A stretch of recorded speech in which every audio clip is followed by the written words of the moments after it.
Welcome AJ maths பயிற்சி 6.2 third sum. இது ஒரு முக்கியமான 5 மார்க். ஒருவர் அவருடைய வீட்டுக்கு வெளியில் நின்று கொண்டு ஒரு ஜன்னலின் உச்சி மற்றும் அடி ஆகியவற்றை முறையே 60 டிகிரி மற்றும் 45 டிகிரி ஆகிய ஏற்ற கோணங்களில் காண்கிறார். ஒருத்தர் இங்கே நிற்கிறாரு, அவருங்க வீடு இங்கே இருக்குது. கொஞ்சம் தள்ளி நின்றுட்டு ஜன்னலை பார்க்குறாரு. இதான் ஜன்னலினுடைய அடிப்பகுதி, இதான் ஜன்னலினுடைய மேல் பகுதி. அதனால் ஏடியை நம்ம கட்சின்னு வச்சுக்கிறோம். ஏன்னா ஜன்னலின் உயரத்தை காண்கன்னு தான் நம்ம கொடுத்துருக்காங்க. அவர் எவ்வளோ டிஸ்டன்ஸில் நிற்கிறாருன்னா 5 மீட்டர் டிஸ்டன்ஸில் அவர் நிற்கிறாரு. நின்றுட்டு பார்க்குறாரு.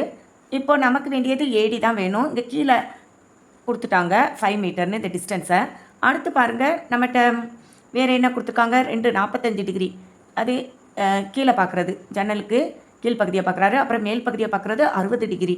அந்த டிகிரி அளவையும் கொடுத்துட்டாங்க. நம்மகிட்ட இப்போ என்ன கேட்டிருக்காங்கன்னா, இந்த கட்சி மட்டும் தான் வேணும்.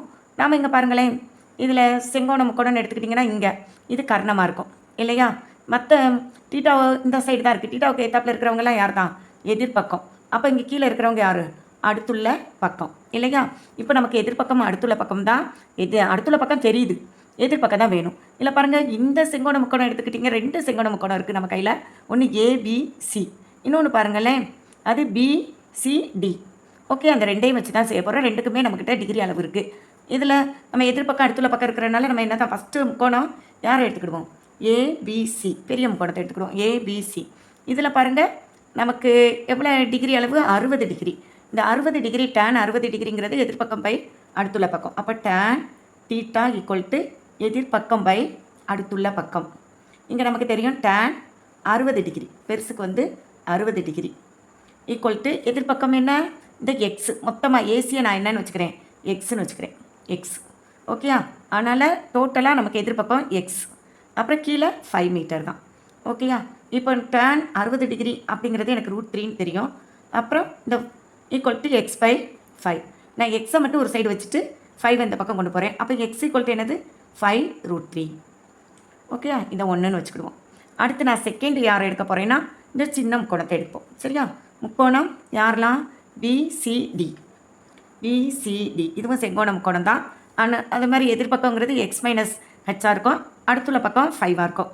அப்போ இதிலேருந்து டேன் 45 டிகிரி டேரெக்டாகவே எடுத்துட்டேன். 45 டிகிரி தான் இங்கே இருக்குது. அது என்னது? X minus h by 5. ஓகேயா?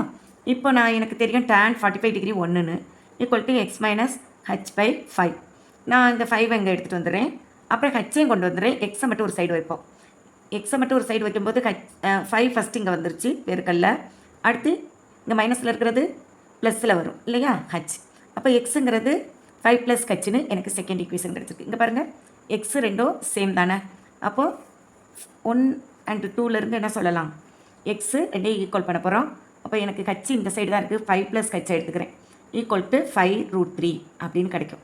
ஓகே, எனக்கு வேண்டியவங்க யார்? ஹச்சு தான் வேணும். இப்போ 5 அந்த பக்கம் தூக்கிட்டு வாங்க, 5√3 - 5 அப்படின்னு இருப்பாங்க. 5 இப்போ காமனாக எடுங்க, √3 - 1ன்னு கிடைக்கும். √3க்கு வேல்யூ நமக்கு கொடுத்துருக்காங்க. கொடுக்கலைன்னா அப்படியே எழுதிடலாம். கொடுத்துருந்தா கரெக்டாக அப்ளை பண்ணணும். 1.732 -1. ஓகேயா? இப்போ போயிட்டா என்ன வரும்? 5 இன்ட்டு இங்கே 1 கழிச்சிட்டா என்ன வரும்? 0.732 அப்படின்னு கிடைக்கும். 5ஆல் மல்டிப்ளை பண்ணுங்கள். 2 5s are 10, balance 1. 3 5s are 15, 1 16, balance 1 தான். இங்கே 5 7s are 35 + 1 36. எத்தனை டிஜிட் தள்ளி புள்ளி வைக்கணும்? இங்கே 3 டிஜிட் தள்ளி புள்ளி வைக்கணும் இல்லையா? அப்போ என்ன வரும்? இங்கே 0 அடிச்சிடலாம். இப்போ என்ன தான் இருக்கும்? 3.66 மீட்டரில் கொடுத்துருக்காங்க. அப்போது ஜன்னலினுடைய உயரம் என்னது? 3.66 மீட்டர். ஓகே, இங்கே ஜன்னலின் உயரத்தை கண்டுபிடிச்சிட்டோம். நல்லா பார்த்துக்கோங்க. தேங்க்யூ.